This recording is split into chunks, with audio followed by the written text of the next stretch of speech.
Assalamualaikum warahmatullahi wabarakatuh. Kami dari kelompok 1 akan mempresentasikan terkait materi pemahaman peserta didik dan pembelajarannya. Pada topik 1, ruang kolaborasi, yang diampu oleh Bapak Fahrul Razi MPD. Kelompok kami terdiri dari 6 anggota, yaitu Cut Nadia, Wilda Santi, Padlika Askila, Herawati Ningsi, Siti Jelita, dan Sapri Liani Wardani. Selanjutnya, saya akan membahas kasus 1. Bayangkan jika Anda adalah seorang guru matematika di kelas 7.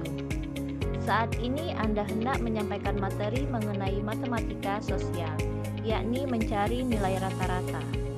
Untuk memudahkan peserta didik dalam memahami pembelajaran, Anda mencoba untuk membuat urutan atau langkah-langkah yang perlu diikuti oleh peserta didik agar dapat mencari nilai rata-rata pada sebuah soal. Anda meminta kepada peserta didik untuk mengerjakan soal yang Anda berikan. Hasilnya, peserta didik mampu mengerjakan dengan benar sesuai dengan langkah yang telah Anda siapkan. Beberapa saat kemudian, Anda meminta kepada peserta didik untuk mengulangi soal yang sama tanpa melihat urutan pengerjaan soal, dan peserta didik mampu mengerjakannya dengan benar. Menurut Anda, apa yang membuat peserta didik mampu mengerjakan soal dengan baik pada percobaan kedua tanpa melihat urutan atau langkah pengerjaan soal? Menurut kami, peserta didik mampu mengerjakan soal dengan baik pada percobaan kedua karena peserta didik terfokus pada satu urutan atau langkah-langkah yang perlu diikuti agar dapat mencari nilai rata-rata dan telah mengulang kembali mengerjakan soal yang serupa. Sebagai seorang calon guru, dalam kegiatan belajar yang seperti apa metode di atas dapat diterapkan?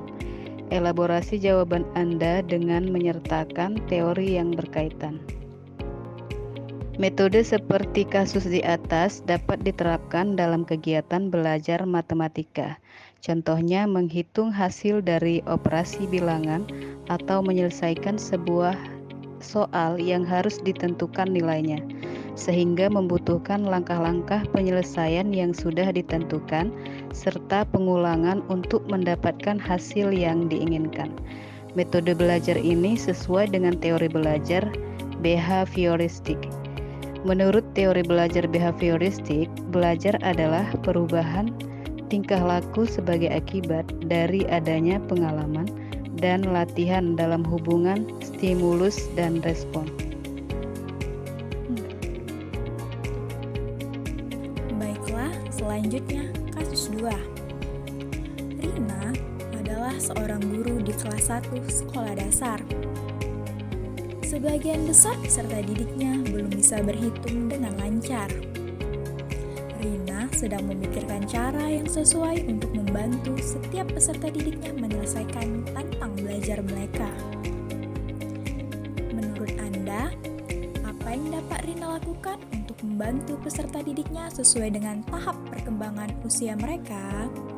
Baiklah, menurut kelompok kami, yang dapat Rina lakukan untuk membantu peserta didiknya sesuai dengan tahap perkembangan usia mereka yaitu dapat dilihat dari tahap perkembangan peserta didik kelas 1 yang dimana umur mereka berkisar antara 6 sampai 8 tahun, yang berarti masuk pada tahap perkembangan. Tahap operasional konkret menurut tahap perkembangan Piaget yaitu peserta didik telah menunjukkan penalaran yang logis dan juga konkret, yang pada umumnya sebagian besar anak yang berada pada tahapan ini sudah memiliki kemampuan, yang diantaranya kemampuan mempertahankan ingatan tentang ukuran, panjang, maupun jumlah benda.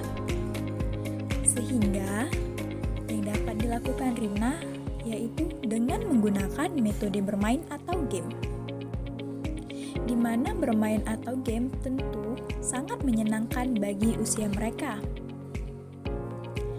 Rina bisa menggunakan game yang menarik sesuai dengan kemampuan peserta didik. Misalnya, bermain tebak-tebakan berhitung, belajar sambil menggambar, dan juga permainan papan saku.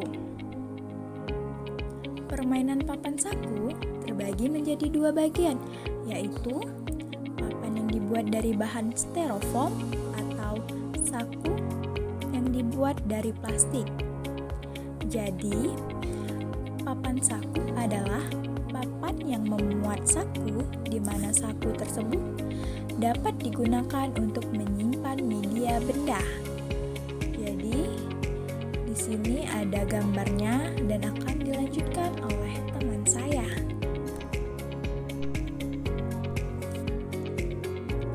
Maka dapat kita lihat bersama ya teman-teman. Ini adalah contoh dari media papan saku. Pada permainan ini, media benda yang digunakan adalah sedotan. Bilangan yang dimaksud dalam pembelajaran akan diwakili oleh banyaknya sedotan yang masuk pada saku. Banyaknya sedotan adalah 6. Maka gambar menunjukkan angka 6. Jika ditambahkan lagi 2 sedotan ke dalam saku, maka banyaknya sedotan menjadi 8. Maka bilangan hasil penjumlahannya adalah 6 ditambah 2 sama dengan 8. Jadi, permainan papan saku digunakan untuk melatih kemampuan peserta didik pada operasi bilangan. Sebagaimana kurikulum pendidikan matematika yang digunakan, maka operasi bilangan yang dimaksud adalah penjumlahan dan pengurangan bilangan 1 sampai 10. Mengapa Anda menyarankan tersebut? Elaborasi jawaban Anda dengan menyertakan teori yang berkaitan. Kami menyarankan hal tersebut karena pada dasarnya, meskipun kemampuan berpikir masih belum mempunyai sistem yang terorganisasi dengan baik, namun anak sudah mampu memahami realitas di lingkungan dengan menggunakan tanda-tanda dan simbol. Selain itu, sesuai dengan tahap perkembangannya, yaitu operasional konkret, salah satu media yang digunakan bersifat nyata dan sangat mudah dipahami oleh peserta didik. Sehingga selain menyenangkan, media yang digunakan juga dapat dilihat dan dipegang oleh peserta didik. Selain memotivasi, juga mempunyai semangat tinggi untuk belajar.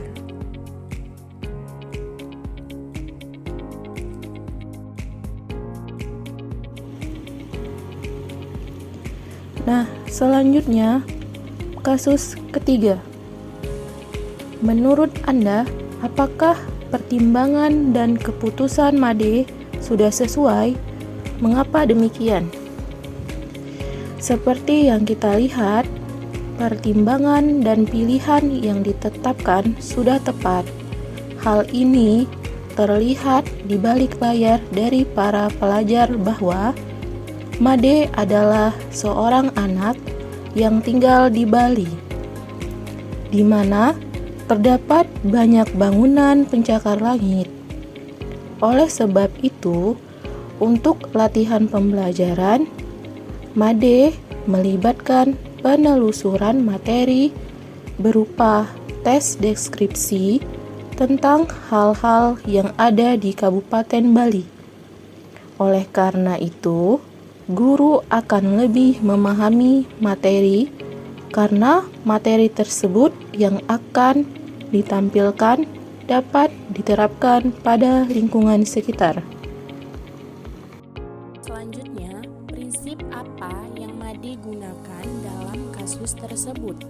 Elaborasi jawaban Anda dengan menyertai teori yang berkaitan. Nah, prinsip yang Made gunakan dalam kasus tersebut yaitu menggunakan prinsip belajar teori behavioristik dari Skinner, yang mana berfokus pada perubahan perilaku yang disebabkan oleh adanya interaksi antara stimulus dan respon. Stimulus berupa lingkungan belajar peserta didik, baik bersifat internal maupun eksternal. Sehingga Made mengaitkan itu dengan memperhatikan faktor lingkungan sekitar, yakni dengan memberikan contoh mengenai deskripsi lingkungannya. Nah, selain itu, Made juga memperhatikan latar belakang setiap peserta didiknya, seperti halnya ciri-ciri belajar teori behavioristik, yaitu mengutamakan pengaruh